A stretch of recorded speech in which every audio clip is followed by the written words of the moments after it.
Jabal, which he placed in the middle of the Kaaba and summoned people to worship it.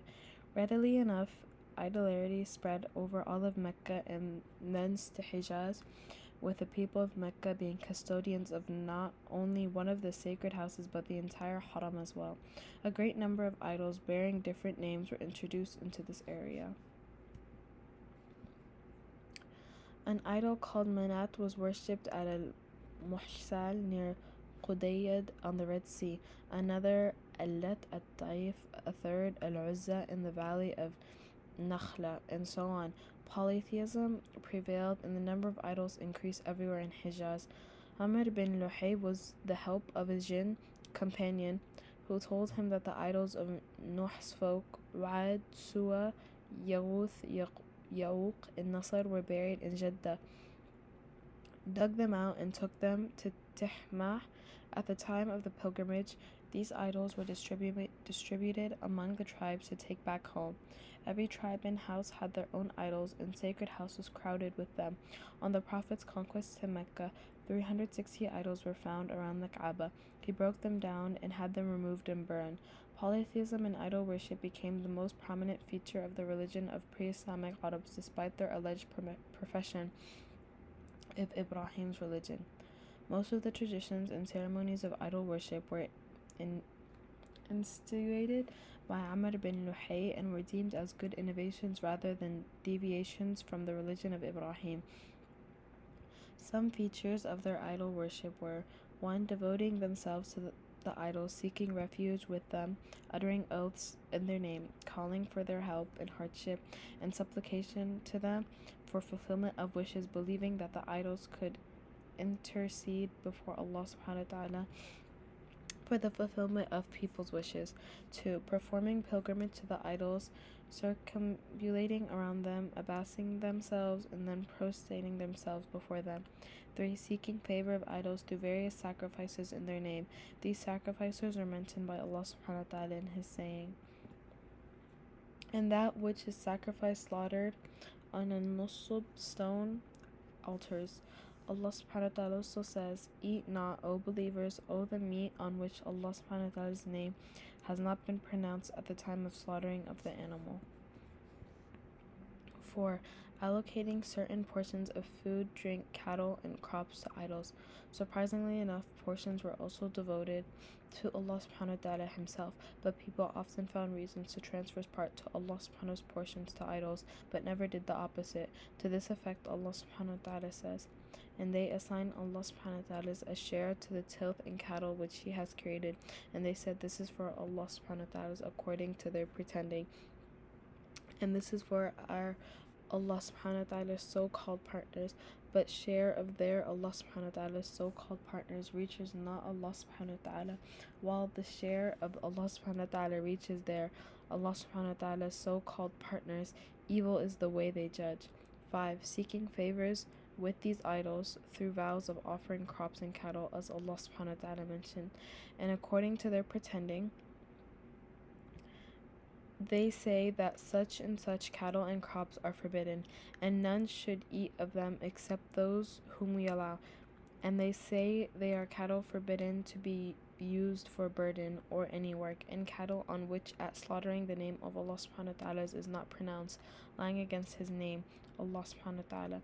6. Dedication of certain animals such as Bahriya, Sabiyah, Wasilah, and Hami to idols, which meant sparing such animals from useful work for the sake of their heathen gods. The Bahira, as reported by the well-known historian Ibn Ishaq, was the daughter of Sa'ibah, a female camel that had given birth to 10 successive females but no males. It was then set free, and all were forbidden to tie her, burden her, share off her wool, or milk her, except for the guests to drink from. And this was done to all her female offsprings, which were given the name Bahira. After having their ears slit, the Wasliah was a female sheep and had 10 successive female offspring and 5 pregnancies. Any new birth from the Wasliah were assigned only for use of consumption by males. The Hami was a male camel which produced 10 progressive females and was thus similarly forbidden. It is about these practices that Allah subhanahu wa ta'ala revealed. Allah subhanahu wa ta'ala has not insulted things like Bahriya or Sa'ibah or Wasliyah or Ham. But those who disbelieve invent lies against Allah subhanahu wa ta'ala, and most of them have no understanding. Allah subhanahu wa ta'ala also says, and they say, what is the bellies of such and such cattle, milk or fetus, is for our males alone and forbidden for our females, girls and women. But if it is born dead, then we all shares therein. Other types of cattle are also mentioned in this regard. Sa'id bin al-Musayyib clearly stated that these kinds of cattle were dedicated to the false gods. It has been authentically reported from the Prophet that such superstition were first invented by Amr bin Luhay. The Arabs did all this for the idols, believing that the idols would bring them nearer to Allah subhanahu wa ta'ala, lead them to Him, and meditate with Him for their sake. To this effect, the Quran says, we worship them only that they may bring us near Allah subhanahu wa ta'ala. And they worship beside Allah subhanahu wa ta'ala things that hurt them not nor profit them, and they say these are our intercessors with Allah subhanahu wa ta'ala. Another deviationary tradition among the Arabs was the casting of azlam, featherless arrows, which were of 3 kinds, one showing yes, another no, and a third was blank.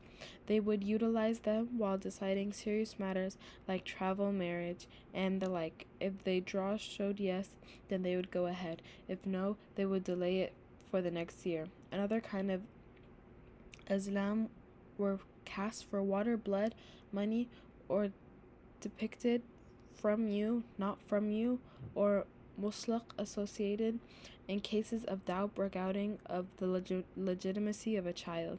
They would resort to the idol of the Hubbal with 100 camel gift for the arrow caster.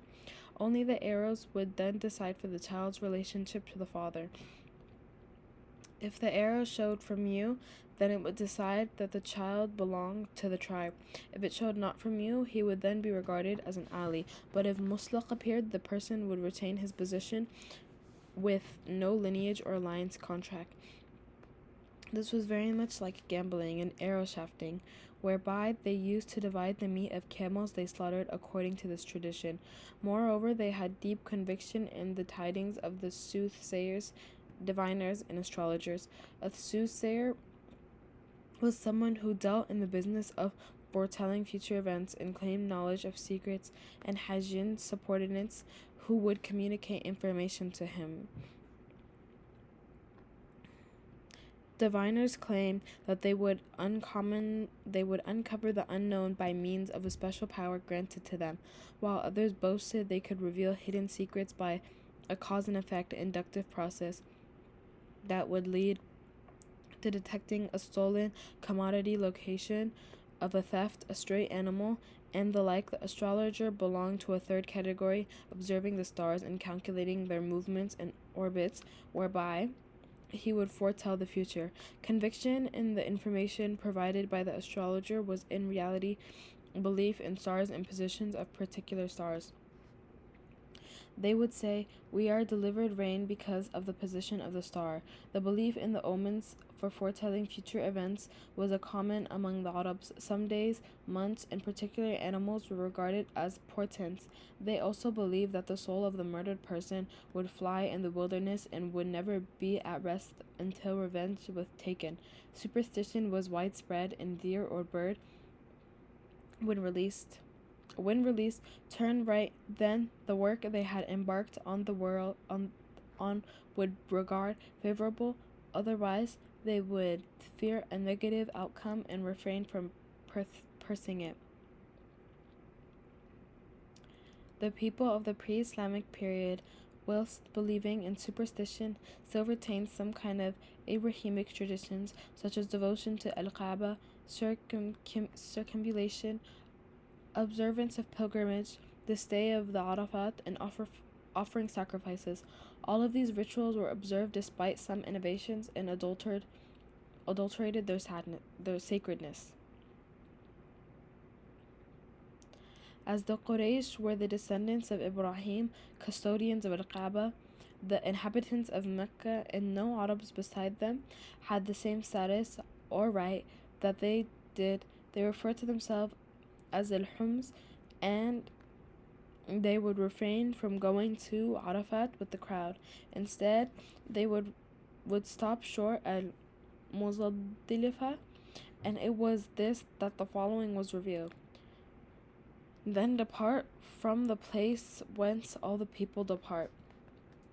Another hearsay, deeply established in their social tradition, dictated that they would not eat dried yogurt or cooking fat, nor would they enter a tent made of camel hair or seek shade unless in a house of adobe bricks so long that they were in ihram, the sacred state of the pilgrimage. Out of the deeply rooted misconception, they had also denied pilgrims other than the Meccans access to the food they brought when they wanted to make pilgrimage or lesser pilgrimage.